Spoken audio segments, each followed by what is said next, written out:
suave é Cristo chamando, chama por ti e por mim. A Real Bus está de volta à estrada. Uma volta responsável e controlada, seguindo todo o protocolo de higiene recomendado pelas autoridades de saúde. Uso obrigatório de máscaras, álcool em gel para todos, higienização completa dos ônibus e renovação do ar a cada minuto durante o trajeto. Se o seu destino for João Pessoa, Campina Grande, São João do Cariri, Serra Branca, Sumé, Monteiro, São José dos Cordeiros ou São Sebastião do Umbuzeiro, conte com a gente. Mesmo em tempos desafiadores, o compromisso da Real Bus é com a sua satisfação. Com a graça de Deus, estamos juntos outra vez nesta manhã de quarta-feira, hoje 26 de agosto.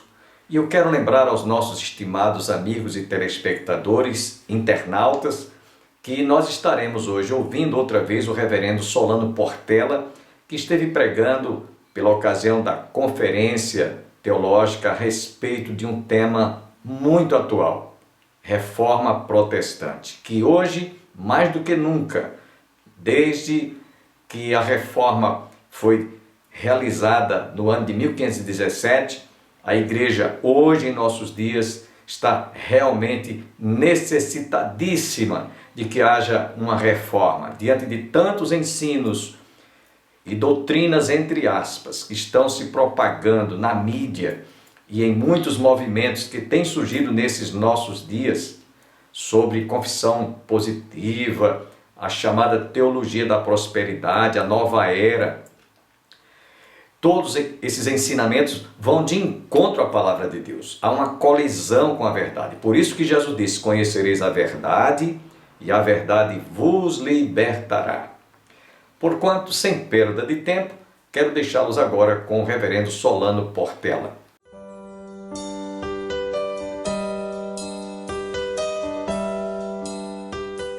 A véspera da reforma é marcada pelo surgimento daquilo que são chamadas as cidades-estado ou as cidades-nações. O comércio foi se intensificando e surgia já naquela época uma nova classe média, uma classe que não era dominada, mas que era comerciante, que tinha os seus meios, preenchendo esse fosso enorme que separava os nobres dos servos. Ora, sabem qual a consequência disso? É que tanto os governantes como o povo demandavam dinheiro para os seus empreendimentos.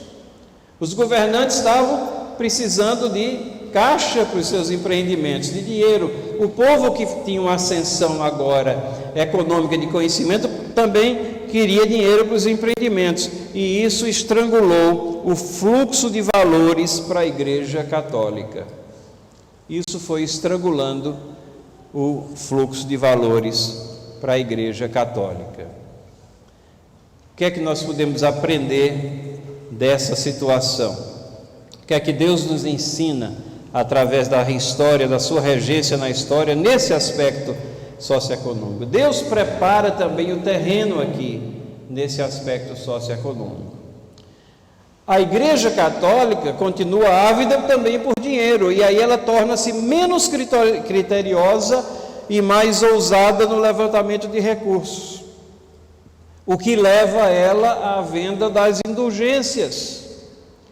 E esse foi um dos fatores principais que levam Lutero a redigir, pregar as suas 95 teses e a fixá-las lá na porta da igreja de Wittenberg no dia 31 de outubro de 1517. Percebem que todas as coisas estão caminhando como cumprimento da promessa divina lá em Mateus capítulo 16, e que as portas do inferno não podem impedir a marcha vitoriosa da igreja. Terceiro, o clima religioso. Qual era o clima religioso? Bom, entre os séculos 13 e 15, a Igreja Católica já havia incorporado crenças e práticas oriundas do paganismo. E a igreja havia passado, desde a igreja primitiva, onde se tinha uma devoção consciente a Deus, baseada e praticada naquilo que as Escrituras Sagradas nos falam, para uma religião transformada em um misticismo subjetivo, baseado em tradições humanas. Deixou-se a objetividade das Escrituras e passa-se a uma visão subjetiva e mística da religiosidade. E a igreja institucionalizada de então, que deveria aproximar as pessoas de Deus, terminava afastando as pessoas de Deus, porque havia transformado a religião verdadeira numa outra religião. Os rituais, a liturgia, são realizadas numa língua desconhecida, o latim.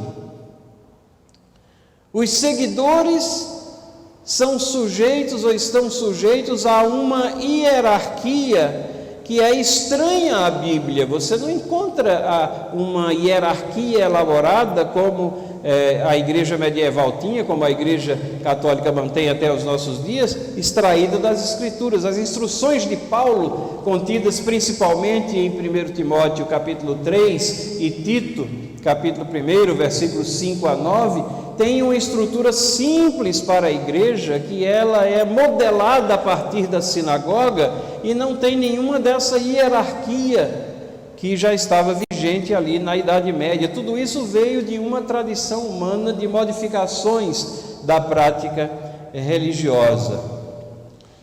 Os líderes, a preocupação dos líderes é muito mais com política do que com espiritualidade. E aqueles que estavam no seio dessa igreja, que se preocupavam com o estudo da palavra, o que é que eles faziam? Em vez deles irem para perto dos fiéis, estarem próximos dos fiéis, perto das lutas dos fiéis, das necessidades, do tratamento dos pecados, não, eles isolavam-se cada vez mais em mosteiros. E é essa época que marca novas estruturas monásticas. Os mosteiros são formados, multiplicam sua influência, mas é uma influência isolacionista. Os poucos escritos que nós temos dessa época refletem um misticismo que quando você lê, você vê que a Trindade ela é exaltada, mas ao mesmo tempo a ênfase é mística, distanciada da realidade, do dia a dia das pessoas, porque eles também não tinham contato com as pessoas. Ou seja, a igreja está deteriorada em seu íntimo, os problemas começam a aflorar, a aparecer, e 3 erros permeiam esse clima religioso aqui antes da reforma. 3 erros. Primeiro, a sede do poder. Segundo, o isolamento que nós nos referimos. Terceiro, racionalismo de um lado e misticismo do outro. Vamos ver o que é que a gente pode aprender também de cada um desses aspectos aqui do clima religioso. Sede de poder. O poder do Papa ele atingiu o apogeu com Inocêncio III, de 1198 a 1216. Inocêncio III humilhou o rei João da Inglaterra numa disputa sobre a indicação do arcebispo de Canterbury, convidou o rei Filipe da França para invadir a Inglaterra se o rei João se recusasse a aceitar os seus termos, os termos papais. Interferiu na Germânia, que é a atual Alemanha, a região ali da Alemanha, e definiu a sucessão imperial ali. Convocou um concílio, chamado Quarto Concílio Laterano, no qual doutrinas estranhas à Escritura foram formalizadas como dogmas da Igreja. E nós já vimos que essa influência da igreja, ela foi se reduzindo na medida que a reforma se aproximava, mas a sede de poder, ela não cessou. A sede de poder continuou ali latente, marcando as ações e afastando os líderes da igreja das Escrituras e fazendo com que eles se aproximassem cada vez mais daqueles que agora detinham um poder maior do que ela, que eram os governantes. O que é que nós podemos aprender? A sede do poder, irmãos e irmãs, tem sido inimiga da fé. A sede do poder sempre vem às custas de princípios da nossa identidade cristã. Nós perdemos oportunidades de marcar presença pelo testemunho. Nós deixamos de ser sal da terra e luz do mundo, como Mateus 5,13 nos indica. Nós capitulamos, nos rendemos perante as pressões do poder, ficamos acovardados. A sede do poder tem levado muitos políticos chamados de evangélicos a ter um comportamento reprovável e posturas éticas que envergonham e que trazem condenação até aos descrentes. Podemos aprender muito que a sede do poder não pode ser algo que esteja presente dentro da igreja, porque nada de bom vai resultar disso. Segunda característica desse aspecto religioso é o isolamento, esse monasticismo que atingia o auge na véspera da reforma, com várias ordens monásticas. E o problema do monasticismo qual é? Esses mais devotos e aqueles que deveriam ser os mais estudiosos da palavra, possivelmente desencantados com o estado da igreja, do envolvimento dela com os regentes temporais, com a política, mas aí eles procuram isolamento. Uma medida que parece, à primeira vista, parece correta, parece que vai desenvolver mais santidade, mas o pecado está dentro de cada um de nós, e esse isolamento ele é ilusório, porque o pecado é levado também para dentro dos mosteiros. O pecado vai junto. E não somente isso, a interatividade com os fiéis não existe mais, o povo fica sem orientação e a igreja vai perdendo o contato com a realidade. A vida no mosteiro, ela não somente é artificial, mas ela é um cristianismo estranho às Escrituras. Em nenhum lugar nós encontramos que devemos seguir essa prática. Essa rejeição de tudo que é material como se fosse coisa ruim é chamada de asceticismo, é a identificação errada do que é o mal verdadeiro. Colossenses capítulo 2, versículos 20 a 22, diz assim: se morrestes com Cristo para os rudimentos do mundo, por que, como se vivesses do mundo, vos sujeitais a ordenanças? Não manuseie isso, não proves aquilo, não toque aquilo outro, segundo preceitos e doutrinas dos homens. São coisas que têm a aparência de piedade, mas que na realidade não levam à espiritualidade verdadeira. O pecado, ele está no nosso íntimo. Salmo 51:5 diz assim: eu nasci na iniquidade e em pecado me concedeu minha mãe. Não é a imensa e intensa meditação e isolamento que vai levar à purificação. Isso é coisa de religião oriental e é um erro, é fruto do enganador, mas não é a religião verdadeira.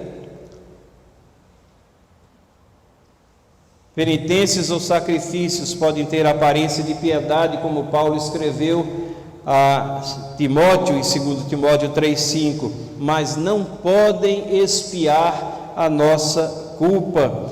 O lado trágico do monasticismo é que, dando a aparência de uma aproximação com Cristo, contribui para o afastamento dele, com o estabelecimento de uma religião humana, de salvação pelas obras, pela privação ou pelo sofrimento, como se essas coisas tivessem valor espiritual em si.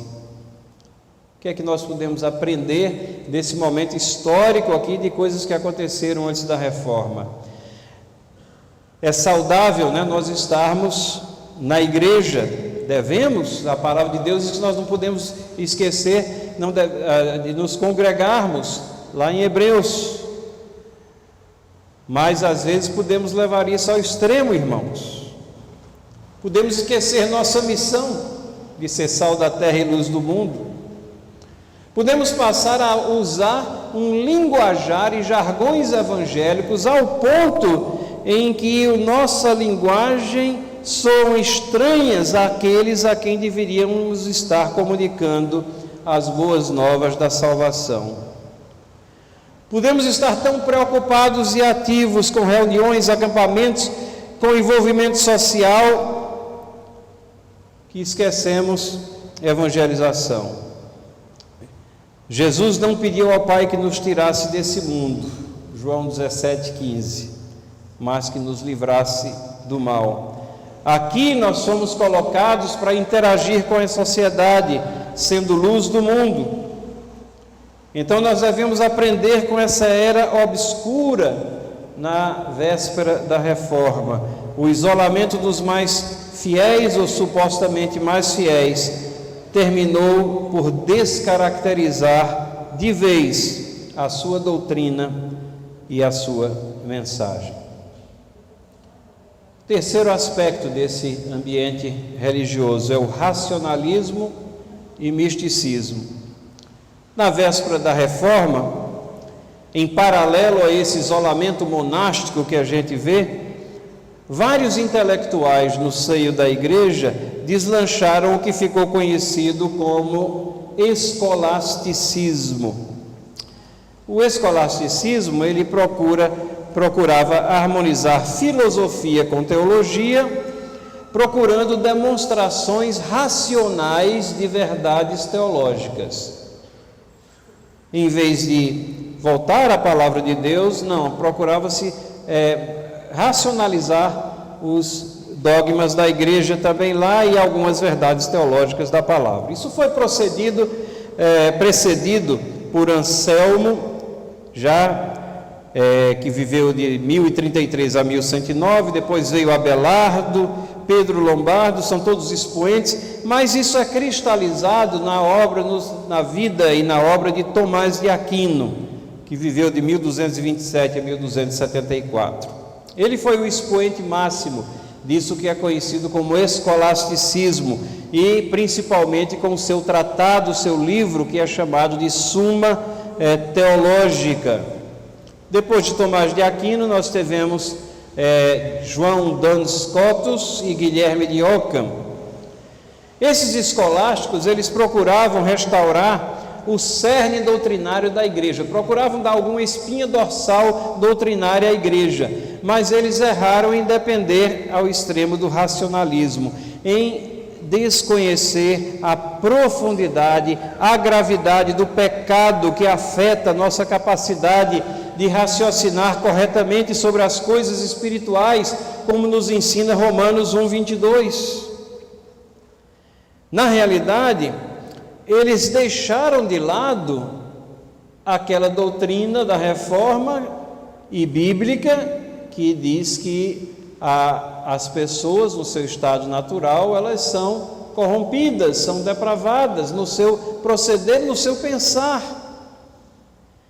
Eles achavam que a fé era racionalmente explicável, esquecendo que a palavra de Deus nos diz que aprove a ele salvar pela loucura da pregação, 1 Coríntios 1:21.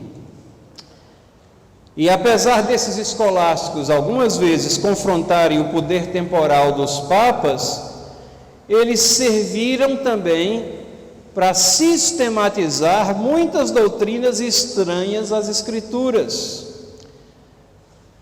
É nos escolásticos que nós encontramos ampla documentação de desvios doutrinários que foram combatidos eficazmente pelos reformadores. E quase que contraditoriamente, o clima religioso abundava também em misticismo. Nós sabemos que a fé cristã tem um misticismo saudável, obviamente. Deus é transcendente, e nós sabemos que a realidade metafísica, além das coisas físicas, é tão real quanto as coisas que nós podemos ver e palpar. Mas existem manifestações radicais, extremas e bem distanciadas da ortodoxia verdadeira. Do lado oposto do escolasticismo, o misticismo se desenvolveu exatamente no meio daquele isolamento monástico que nós já falamos. E em função do seu caráter subjetivo, o misticismo, ele enfatizou, além de uma postura pessoal de devoção, ele enfatizou o tempo todo a questão de sonhos, visões, aparições, outras formas de revelação que seriam utilizadas por Deus em paralelo às Escrituras. E então a suficiência das Escrituras, ela vai por água abaixo. O misticismo é uma situação renitente que tende a recorrer na história da igreja. Mesmo depois da Reforma, Lutero confrontou uma comunidade que ficou conhecida como os profetas de Zwickau. Mas Lutero manteve-se firme e defendeu corretamente que o Espírito Santo falava pela objetividade das Escrituras. O Espírito Santo é o autor das Escrituras. Então ele nos fala pelas Escrituras. Ele ilumina o nosso entendimento das Escrituras.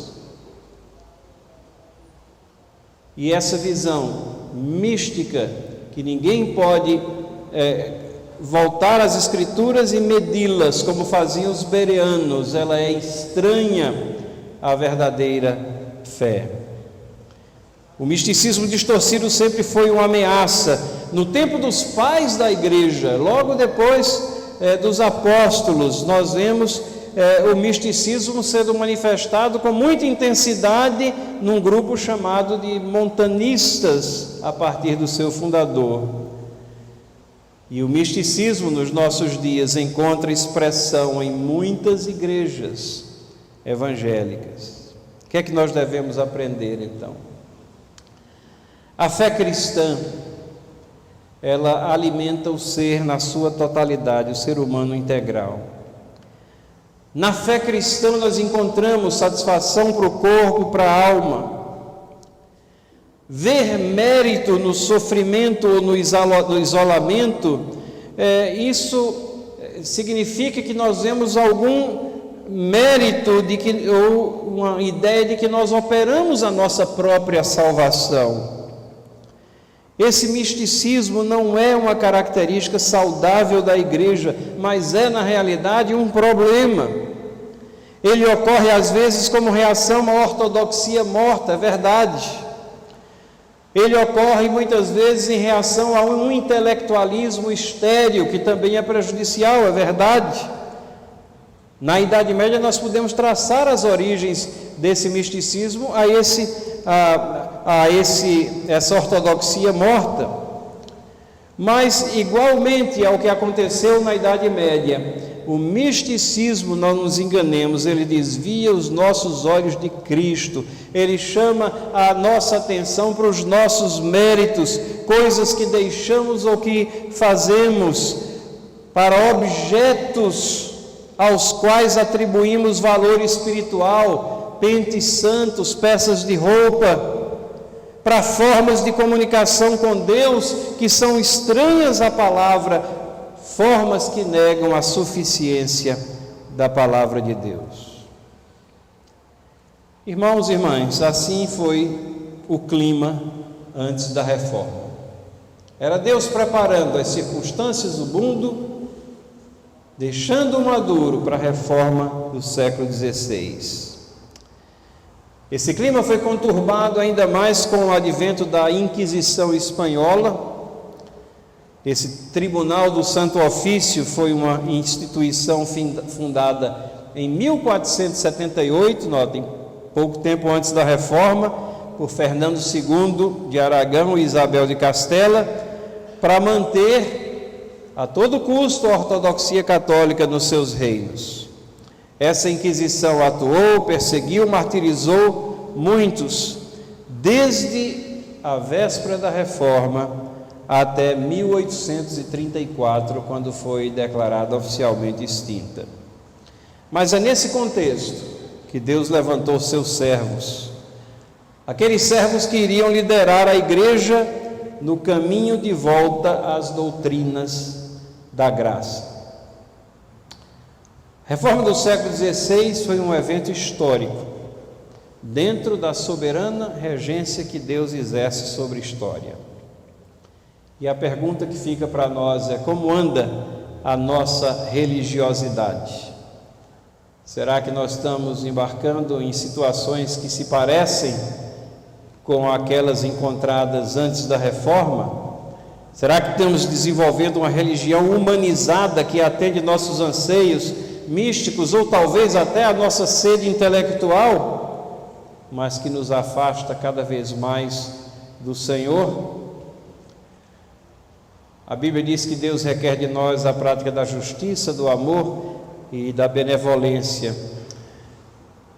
Esse caminhar não é compatível com uma vida estéril ou alienada do mundo, nesse mundo em que Ele nos colocou. Os reformadores entenderam isso. Será que nós entendemos? Os reformadores entenderam a suficiência da palavra de Deus. Os reformadores, se fôssemos compará-los a uma profissão nos dias de hoje, diríamos que eles foram garimpeiros.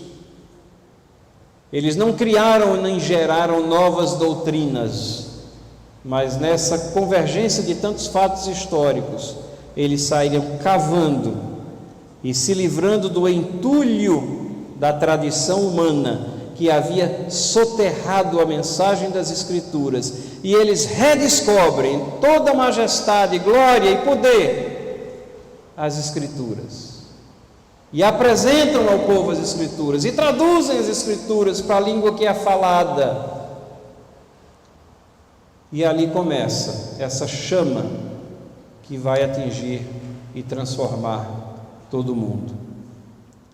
Os reformadores entenderam o seu tempo, suas obrigações, o caminho que nos leva ao Pai, que é Cristo Jesus. Entendemos nós? Que Deus nos abençoe.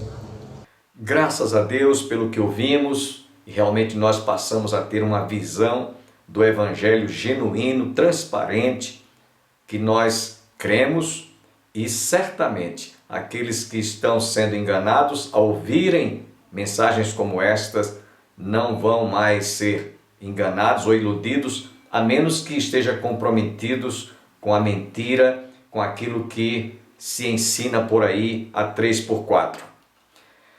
Quero lembrar aos nossos amigos telespectadores e internautas nos instantes finais do nosso programa, e se você desejar ajudar a manter o nosso programa no ar, aparece abaixo do seu vídeo aí o número da agência Banco do Brasil, agência 3331/6 conta corrente 7.551/5. Nós ficaremos imensamente agradecidos, além das vossas orações, para que a nossa mensagem, as boas novas de salvação, continue sendo propagada.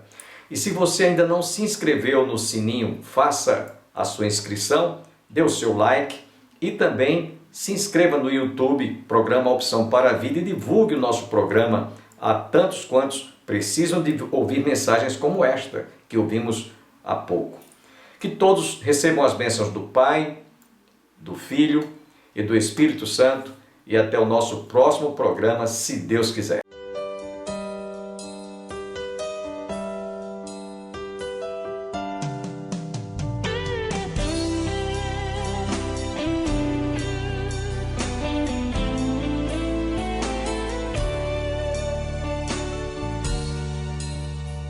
Manso e suave é Cristo chamando, chama